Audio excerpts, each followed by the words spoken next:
Okay, welcome everyone. Today we read from the Bhagavad Gita, 3rd chapter, Karma Yoga, text number 25. Om Namo Bhagavate Vasudevaya. Om Namo Bhagavate Vasudevaya. Om Namo Bhagavate Vasudevaya. Om Namo Bhagavate Vasudevaya. Om Namo Bhagavate Vasudevaya. Om Namo Bhagavate Vasudevaya. Shakta kamanya vidvangso yata kurvanti bharata kuryat vidvangsata saktas shikirshu loka sangraham. Yeah, let's read the word for word translation. Saktaha, being attached. Karmani, in prescribed duties. Advidvangsa, the ignorant. Yata, as much as. Kurvanti, they do. Bharata, O descendant of Bharata. Kuryat, must do. Vidvan, the learned. Tata, thus. Asaktaha, without attachment. Shikirshuhu, desiring to lead. Loka sangraham, the people in general. Read the translation and purport by ISKCON founder Acharya, His Divine Grace, A.C. Bhaktivendanta Swami Prabhupada Ki Jai. As the ignorant perform their duties with attachment to results, the learned may similarly act, but without attachment, for the sake of leading people on the right path. Purport. A person in Krishna consciousness and a person not in Krishna consciousness are differentiated by different desires. A Krishna conscious person does not do anything which is not conducive to development of Krishna consciousness. He may even act exactly like the ignorant person who is too much attached to material activities, but one is engaged in such I will read the sentence again. He may even act exactly like the ignorant person who is too much attached to material activities, but one who is engaged in such activities for the satisfaction of his sense gratification, whereas the other is engaged for the satisfaction of Krishna. Therefore, the Krishna-conscious person is required to show the people how to act and how to engage the results of action for the purpose of Krishna consciousness. Amagyanatimidandasya ganandana shalakya shakshuram militam nigantasmai Shri Gurave Namaha Shri Chaitanya Manubhishtam Stapitam Yena Bhutale Swayam Rupa Gadamayan Dadati Swapantikam Jai Shri Krishna Chaitanya Prabhu Nityananda Shri Advaita Gadadhar Shivasati Gaudiya Vaishnavism Hare Krishna, Krishna Krishna, Hare Hare Hare Rama, Rama Rama, Hare Hare. Once more the verse. Sakta kamanya vidvangso yata kurvanti bharata kuryat vidvangs tata saktas shikirshu loka sangraham. As the ignorant perform their duties with attachment to results, the learned men similarly act, but without attachment, for the sake of leading people on the right path. Okay, so we are in the 3rd chapter, and we heard the verses before. Krishna was first Krishna was explaining that human has to follow the injunctions of the Vedas and follow prescribed duties to become, to practically to exist peacefully. And then on the later verses, Krishna was explaining that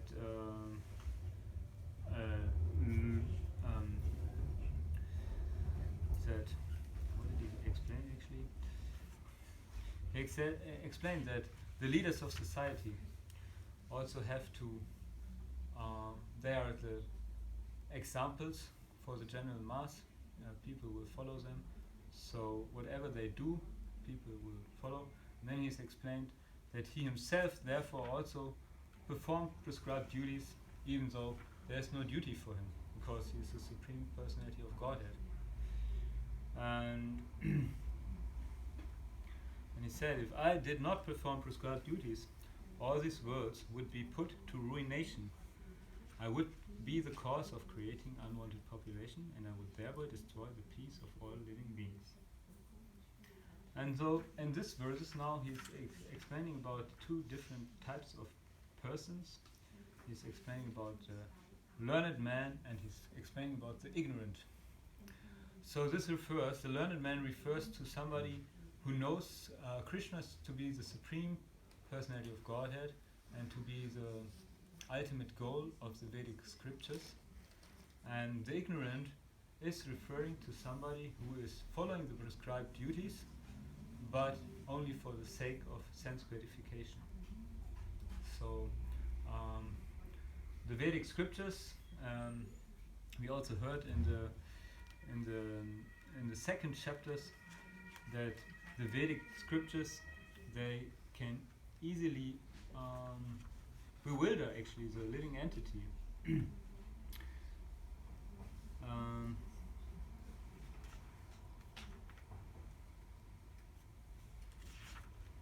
Where is the verse? Let me just search for the verse.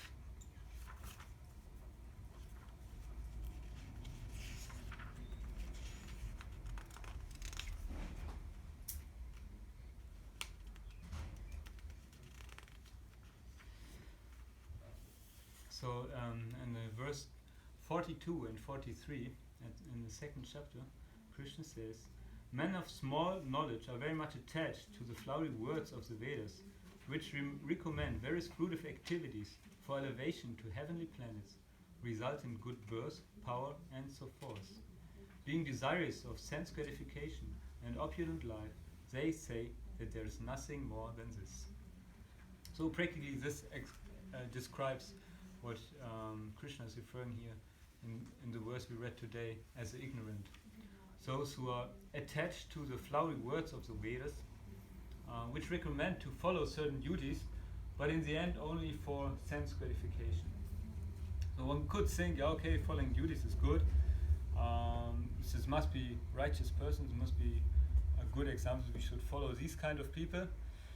But if people just follow the prescribed duties and don't understand Krishna to be the Supreme Personality of Godhead, so if they just follow prescribed duties for our own sense gratification, then ultimately they also mislead the people, because they don't understand the ultimate goal of life. They don't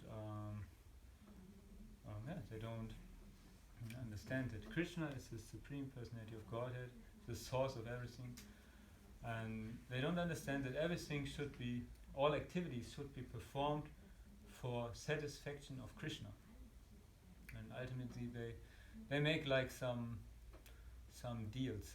That's Prabhupada said sometimes it's like they don't perform duties out of love, but duties are performed out of duty, but then also to derive some benefit from it.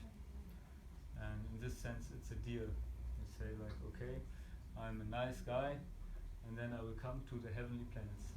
Actually this idea we can see in many religions, or many religious people have this conception. This religion is like this. You just have to be a nice guy and follow the orders of God, And if you do so, God is happy with you and He will send you to heaven. If you don't do so, He will send you to hell. So, but this is not the real relationship with Krishna, the Supreme Father. This is practically a quite, and then it's actually about business practically. You do something to get something, not because out of affection. So this is the one person described. The other one is a learned man, and the learned man is referring to somebody who is, who understands that Krishna is the ultimate goal of life. And devotees, so practically a devotee, and devotees, they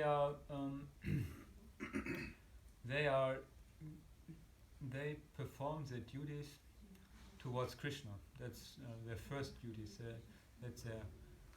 And we can see this, like in the devotees of Vrindavan, they were so much attracted by Krishna that that was their driving force. And sometimes devotees give up their social duties out of affection for Krishna.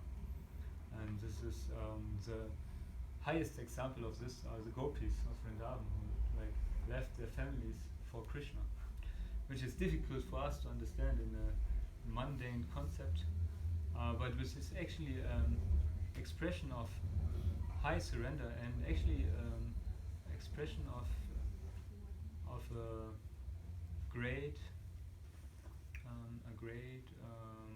spiritual advancement.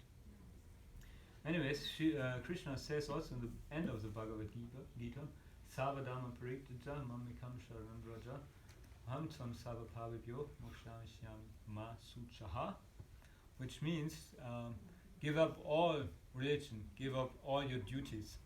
Dharma, Savadama Pariktaja says, give up all your duties and just surrender unto me. And he says, do not fear, I will deliver you from all sinful reactions. So this is a power, this is the potency of Krishna. Krishna can deliver the living entity from sinful reactions and can actually deliver the living entity from the cycle of birth and death. And he's the only one who can do it. There's no other personality who can do it. And it's said even those who are on the impersonal path, they still need the benedictions of Krishna to make progress. Still they have to do something to please Krishna, even though they don't accept him as the Supreme Personality of Godhead, but still they make something and to make progress on the impersonal conception, on the impersonal path. And but of course, then ultimately, those who are after the impersonal realization, even though they might get out of the cycle of birth and death, there is a state where you can become like only this, being a spiritual spark in the spiritual energy and feeling like an impersonal being, however that feels, being an impersonal particle. But it said they still have to come back to the material world because they feel desire for interaction and something is missing. So ultimately liberation is only given by Krishna, and liberation means to come back to our practically to come back to this spiritual world and to understand our spiritual identity and to be active again in an exchange with Krishna in the spiritual world. So a devotee, he understands that Krishna is the one who is giving the liberation. He understands that Krishna is the Supreme Personality of Godhead, that he is the controller of everything, that he is also the one who provides everything, that all the demigods are working under Krishna's under Krishna's supervision, that they are practically employed by Krishna or put in position by Krishna. So therefore he is a learned man. he understands things properly. Somebody who understands this and who acts in this way, he is a learned man. And so in this verse today we hear, let's read it once more. So now we heard about these two persons, type of persons who are described in this verse. So there's the ignorant who is following prescribed duties and wants to enjoy the results, and there's a learned man who understands Krishna to be the Supreme Personality of Godhead and just wants to perform devotional service, or is just engaged in devotional service and just wants to please Krishna. And so let's once more read the verse. As the ignorant perform their duties with attachment to results, the learned may similarly act, but without attachment, for the sake of leading people on the right path. So, and Srila Prabhupada is describing in the purport that it might look totally the same. You might see a person performing some activity, and from outside you cannot see a difference.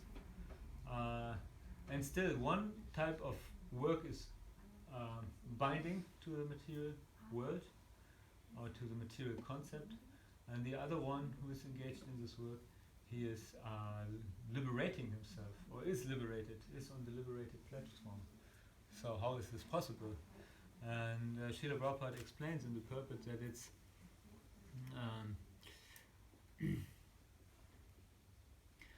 they are differentiated by different desires. So ultimately it is desire which is the relevant factor, and which is the factor which the relevant factor. So because one person, like we explained before, he is desiring to enjoy in the material world and is active for his own enjoyment, even though he might perform some duties, where the other person is active for the pleasure of Krishna and he desires only to please Krishna. That is the devotee.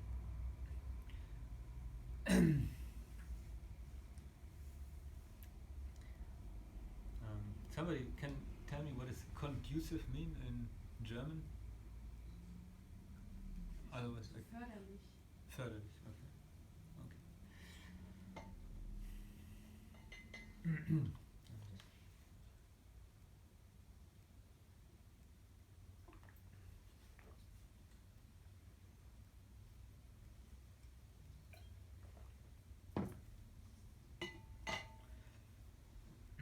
So, Prabhupada is also writing that a Krishna-conscious person does not do anything which is not conducive to development of Krishna consciousness. So, even though he might act like other persons, he acts in a different way. And what is the difference? He has a different desire, and that means what is the consequence of having a different desire? It's also very much connected with desires. What comes from desires? Somebody can tell me. Make it a little bit interactive. Sorry? Yes? Disappointments. Disappointments? Lust may come from the desire. And how? Lust, anger, then anger. Yeah, that's true. But how are disappointments? Why are we disappointed? Emotions. Because Emotions. Yeah, emotions is good. It's a certain emotions which we have. It's Srila Prabhupada is explaining about the attachment, because a Krishna conscious person is not attached to its work. So, and this is actually you were referring to the right verses, because this verses from the second chapter. It's explaining on the verse 62, while contemplating the objects of the senses, a person develops attachment. So we contemplate on the objects of the senses. So we see something, and it's actually interesting. I remember when I was a child, whenever my brother he had something like a certain toy or something, I always wanted to have it, And then he lost interest in it. He didn't want to give it to me, and then he was older, so I couldn't take it from him. And then he lost interested in it at a certain point, and he found something else, and then I could have it, but then I was also not interested anymore in it, because then he was in something else interested. So our senses, they see something and they develop attachment, and that is the beginning of the entanglement with matter, because from attachment comes lust, from lust comes anger, from anger delusion, from delusion bewilderment of memory. When the memory is bewildered, intelligence is lost, and when intelligence is lost, one falls down again into the material pool.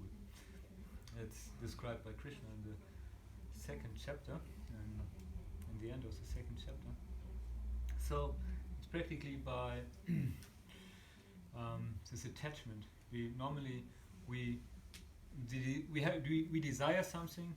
That means we are attached to a certain result. We think like, if I would have this, then I would be happy. And this is how, for example, advertisement works like this. They tell you, what is the slogan of Coca-Cola? And Taste it. Enjoy it or something. Enjoy, practically. That's practically what all the advertisements tells you. If you have our product, then you will enjoy. And suddenly things which you didn't like before make much more fun. You see sometimes people like vacuum cleaning. They have the new vacuum cleaner, and it's really fun to vacuum clean with a new vacuum cleaner. Like, and then they smoke a cigarette, and they're like the big adventurist just because they smoke a cigarette. So if you smoke the cigarette, then you will be like a real hero. And all these things, that is what this advertisement is telling people. And and people get attached to certain ideas, how to enjoy. And without advertisement even, people are attached to certain ideas, how they enjoy. But of course, advertisements is, working with this. They use this problem of getting attached to certain ideas of enjoyment to get customers for the products. So, normally people work because they desire something, or they are active because they desire to enjoy the result. And a Krishna-conscious person is actually not doing so. And that is very interesting. So this person is active in this material world. And actually the following verses of the third chapter, the next verses, they will go more into this subject matter. I can just read the next two verses, which are, there's the rest of the third chapter is going towards this subject. So in the verse 26, Krishna says, so as not to disrupt the minds of ignorant men attached to fruitive results of prescribed duties, a learned person should not induce them to stop work. Rather, by working in the spirit of devotion, he should engage them in all sorts of activities for the gradual development of Krishna consciousness. So this verse is actually very much related to the verse of today, because we heard that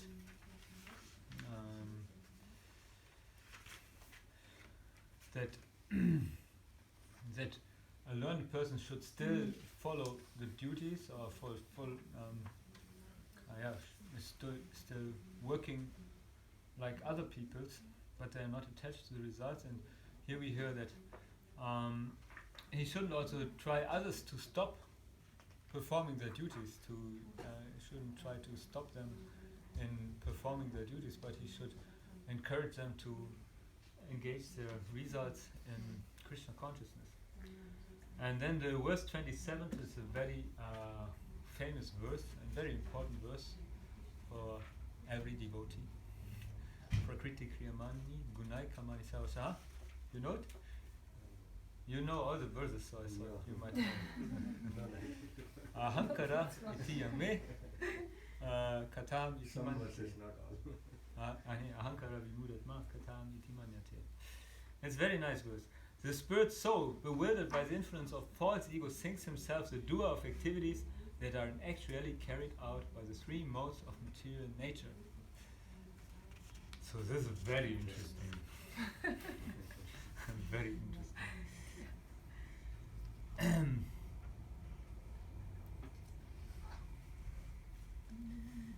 And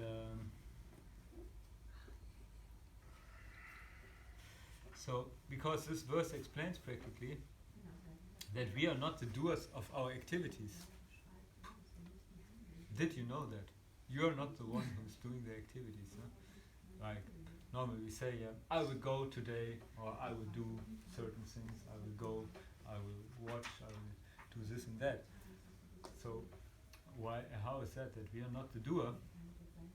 It is that the three modes of material natures are acting. And actually it's said that the only thing the living entity can do is desire. We were speaking about the difference between the learned man and the ignorance is that the desire. And so the ignorance, he desires to be, to enjoy the material world. And this is under the influence of the three modes of material nature. And so it's actually not himself who's getting active, but it's the three modes of material nature who are driving him and who are driving his desires.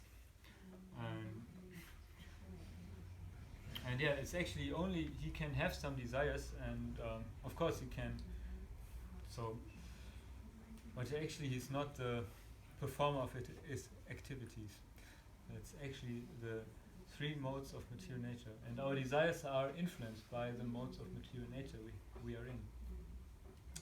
And we didn't speak about the modes of material nature yet, and we didn't hear about it in the Bhagavad in so far. But later on it comes, and I guess everybody who is here heard about it before. And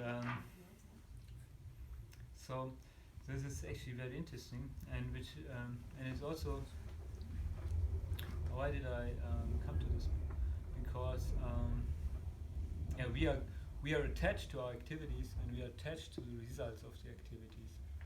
So here we hear that we are actually not the doer, and that activities. So therefore, actually, the results of the activities are also not our product. But falsely, we are identifying with the results, and we think, I did so much nice work, and now I have such a nice whatever, such a nice car, or such a nice house, or there are many things where we can get attached to. I painted such a nice painting, or I made such a nice presentation, or things like that. So we get attached to the result, we identify with it, and and we want to enjoy it also. We want to, we enjoy this identification and the pleasure we get from it. So Srila Prabhupada explains in the purport that the learned man, he is not attached to material activities, and so he's not attached to his activities, and he's not attached to the result practically. That's interesting. So he's doing everything just for Krishna, for pleasing Krishna. And I mean, for us, for most of us who come to Krishna consciousness, normally we come from this background of trying to enjoy this material world, because that's the reason why we're here in the material world, and that is how we are influenced all of our life, like from this idea. So we don't have naturally this idea of trying to please Krishna.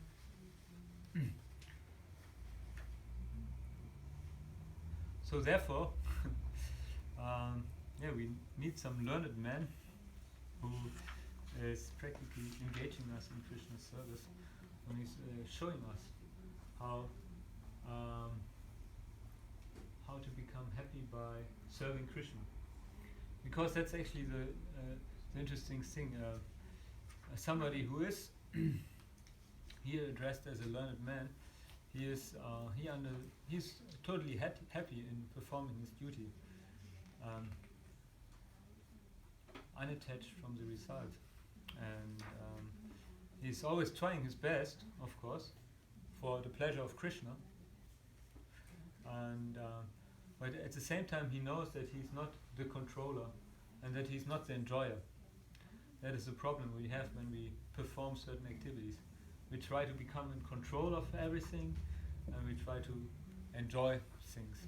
And of course, we need to have sometimes a certain control. If we drive a car, we need to have a certain control, but we don't have the ultimate control of the car. There might always happen something with a car, even with the best cars, things happen. And even if the car, nothing happens with the car, then maybe with the road, or with another car, or so. And why we want to control? Because we want to enjoy also. Because we are attached and think in a certain way we can enjoy.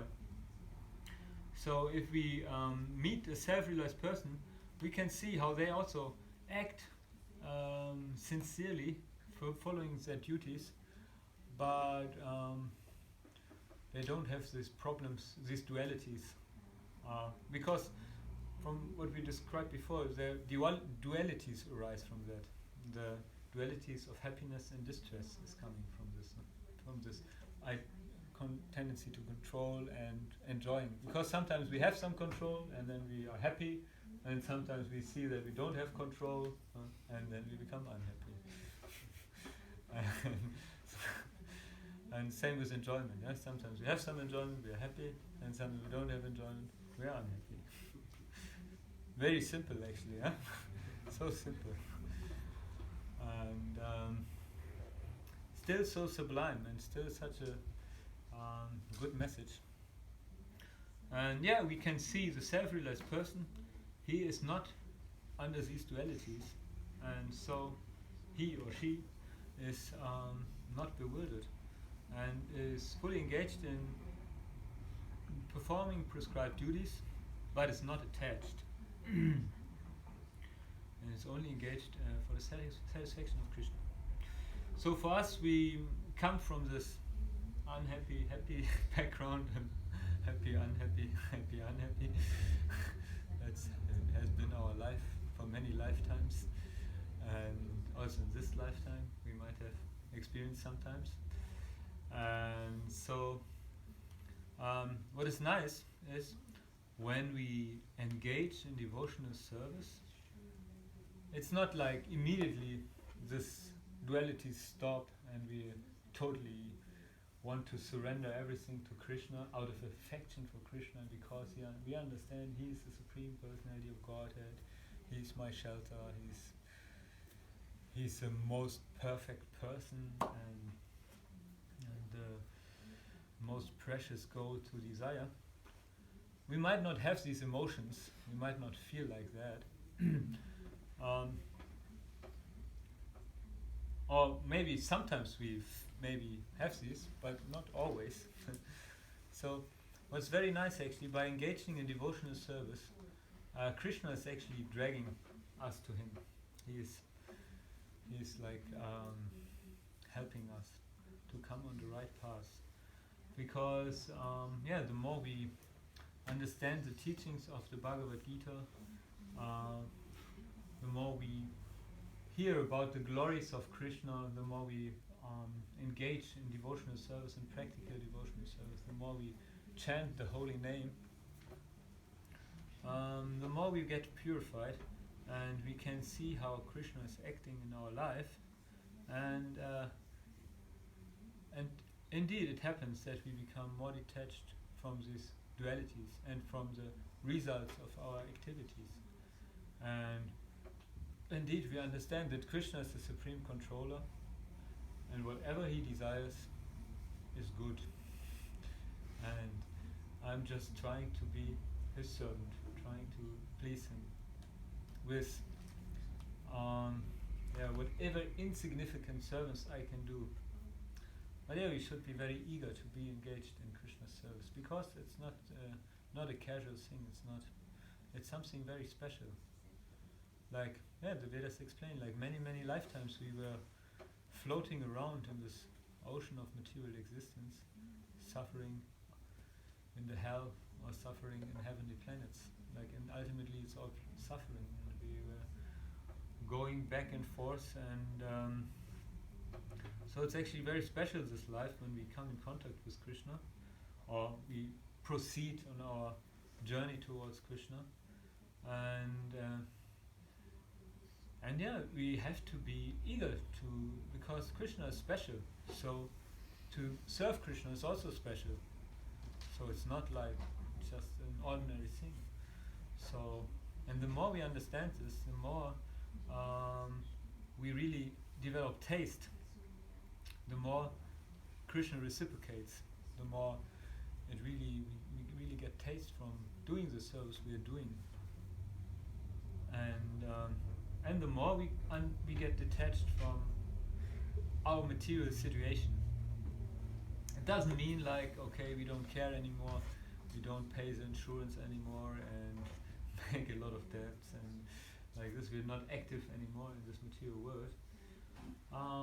We are still active, and we try our best, but we also know that Krishna is the supreme controller, and we offer the results of our work for Krishna. And practically a devotee, he can be engaged in certain activities, but always with a desire to please Krishna with it. And even if he has a job and takes care of his family, his desire is to offer the whole thing to Krishna and to please Krishna with it.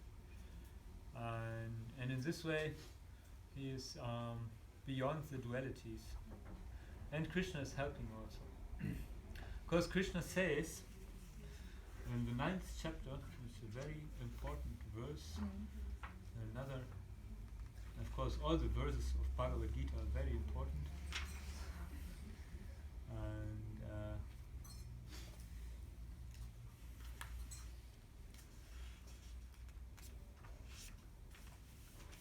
all the verses are very important, but this one is also very important. And I just learned it, so I want to repeat it here. Ananyas chintayantu mam yajana paripasate.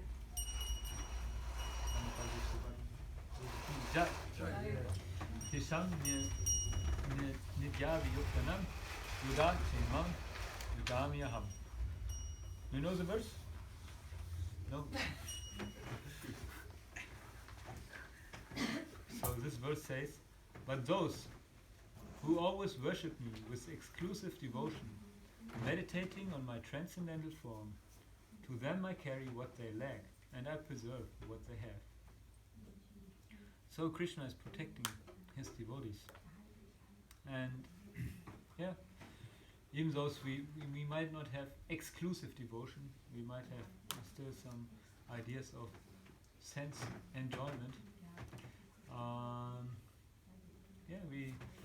We always turn towards Krishna, and Krishna, he is dragging us back to himself and purifying our hearts, and helping us.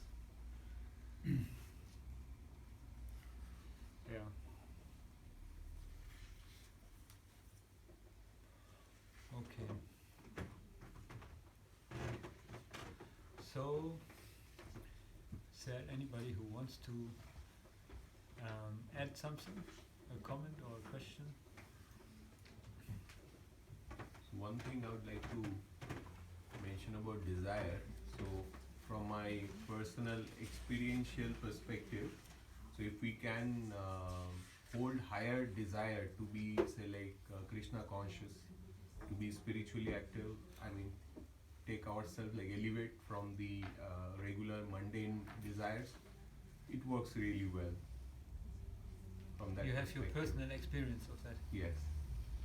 Because can you elaborate a little bit on this, like explaining? Absolutely. So logically, we try to comprehend that we would not desire this or desire that, but being in the materialistic world, until and unless we transform into a brahmachari lifestyle, it's really difficult basically to bring down the desire. So from my personal experience, what I have seen that if I make it a larger and more higher desire, then like having a high-end car or house, be more Krishna conscious, that works really well for me.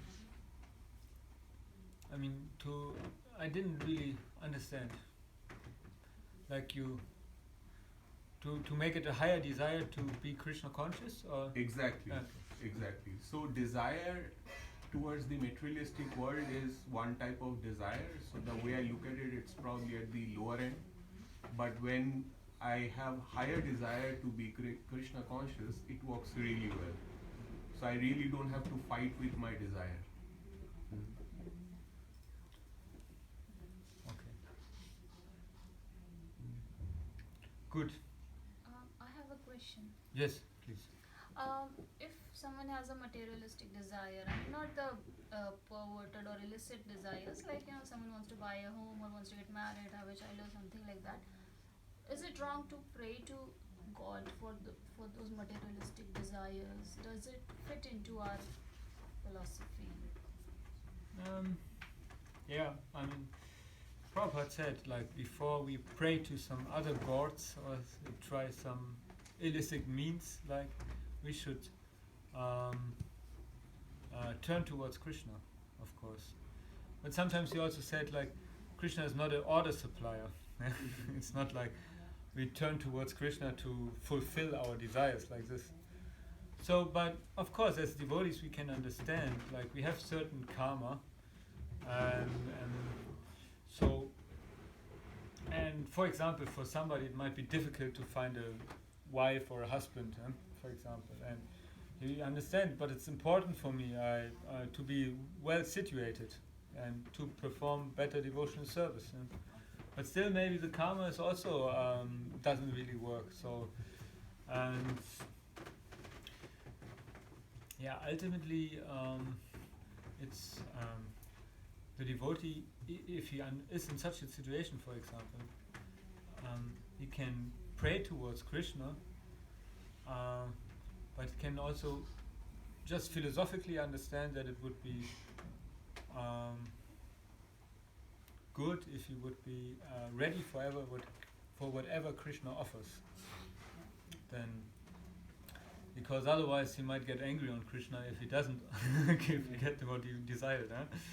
So that is not devotion. That is that is again business, which didn't work out.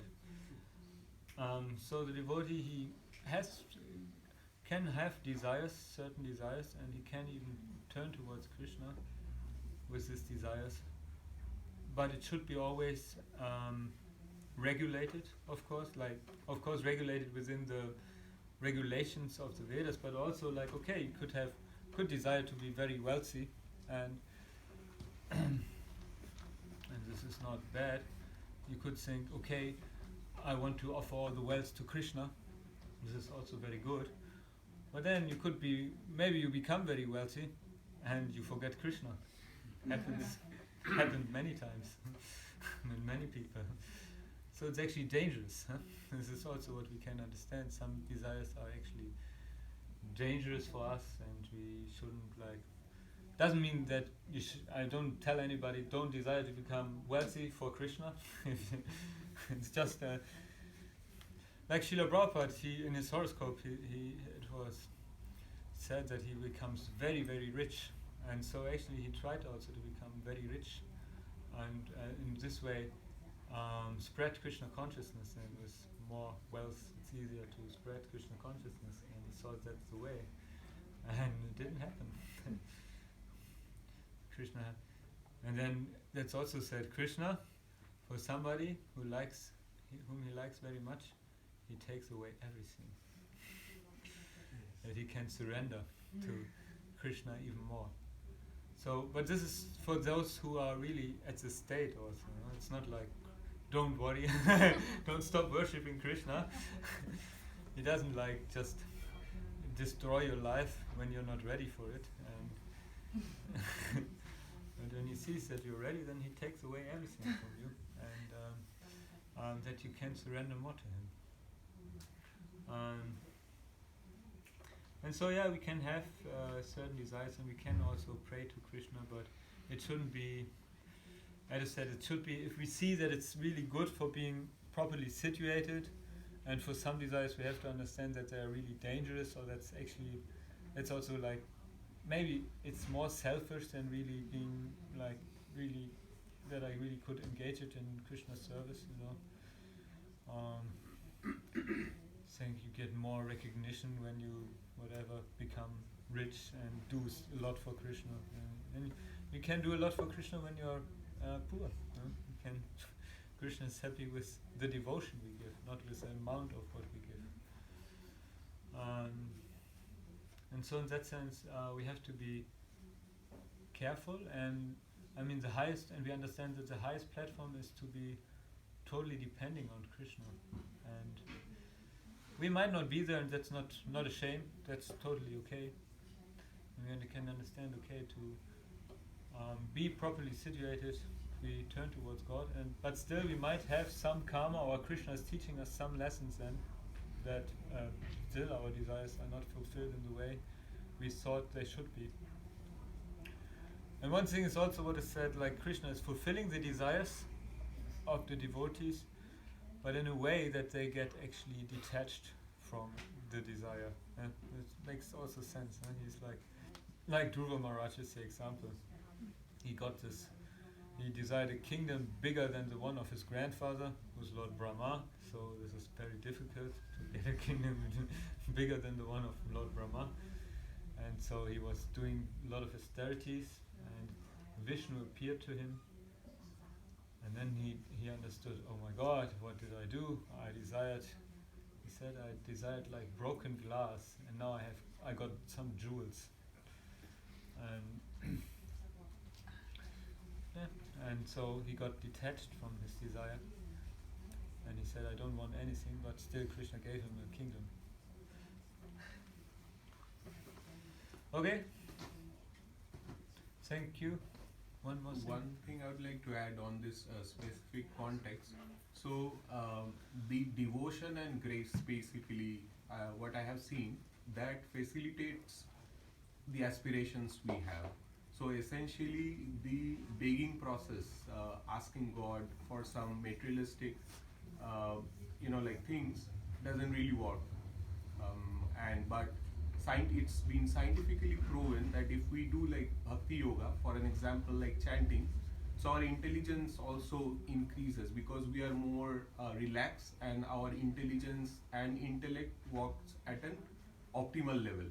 So what means that, as you said, like the karma, so we would probably do the right things, which will ensure that we also achieve the house or cars, like few things we would have in our mind. Having said that, if we are attached to Krishna and if we have the devotion, if it still doesn't happen, we are still happy. It's not like we are broken. Yeah, that's true. We get less stressed, if we Yes. are properly engaged and have a proper relationship with Krishna, then we have less stress. Like Prahlad Maharaj, he didn't have stress. He was thrown into a ditch with snakes and into poisonous. He was forced to drink poison in a boiling pot with boiling oil. And he didn't have stress. Well, maybe we are not at this level, but still we maybe don't have to get as stressed as society is getting nowadays. And society is getting stressed because of all kinds of things. Okay, thank you very much for coming today to the temple of Lord Jagannath. Jagannath is very happy that you came, and everyone, we are all happy that you came, and I'm very happy that I can be with you. And now we will have some prasadam. And like Indra made this announcement, on Monday there's Gurpunim. This is really the most important day for all the people in Kali Yuga. And because Chaitanya Mahaprabhu took birth or appeared in this material world, and we celebrate it. And Satchidananda Swami will come, and it will be a great festival. It will be packed, but we all love each other, so don't worry. We'll be very ecstatic, and I hope to see all of you on Monday. And actually, what we do on the weekend, a little bit to train our devotion and to prepare for Lord Chaitanya, because Lord Chaitanya's mission was to spread the Krishna consciousness, and because of that we actually became devotees, and so we are indebted, and so there's no way to repay our debts, but we can be active also in the mission. And Indra said we will do on Friday, there will be a Harinam. At what time? At 5 o'clock on the Alexanderplatz. On which place there? Across from the bedside wall. Okay, on the other side, close to the DM. Yeah. Okay, there will be a Harinam, singing of the Lord's holy name. On Saturday, there's this morning program every Saturday morning, 7:30, here in the temple. Whoever likes can come for that. And at 12 o'clock, we also meet at Alexanderplatz to distribute some books. Whoever likes can join there. It's just Srila Prabhupada's books, giving to people, trying to give it to some people. And also on the Sunday, we will have a Harinam at 3 o'clock. This will be in the Mauer Park. A lot of people are there, many young people. They are very nice people. They like us also. They like the chanting of Hare Krishna, so we should be there. That's our duty practically, because we are the Hare Krishnas, and if we don't sing Hare Krishna there, nobody does it. So we have to do it. Maybe one day they will start also there.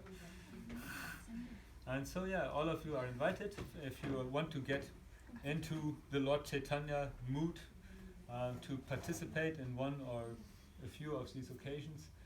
And on Monday, big festival, everyone is invited. And now we have Jagannath Prasadam. Srila Prabhupada ki Jai!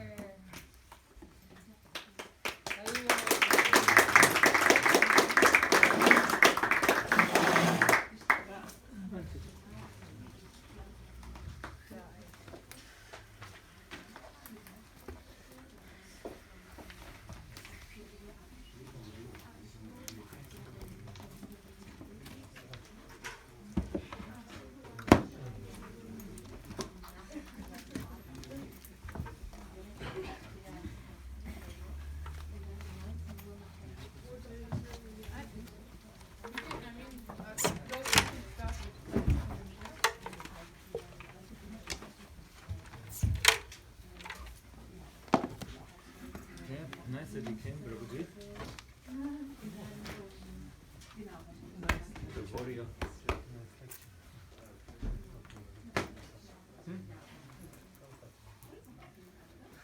You're tired, huh? Yeah, me too. I was very tired. You want to take some prasadam? Maybe a little bit. No, I just ate something before I came, so I think I will eat something. But you can take some water. I just thought if you're tired, you want to go soon. Yeah, I want to go soon. But you can, if you want to eat a little bit, I think we should eat anyways.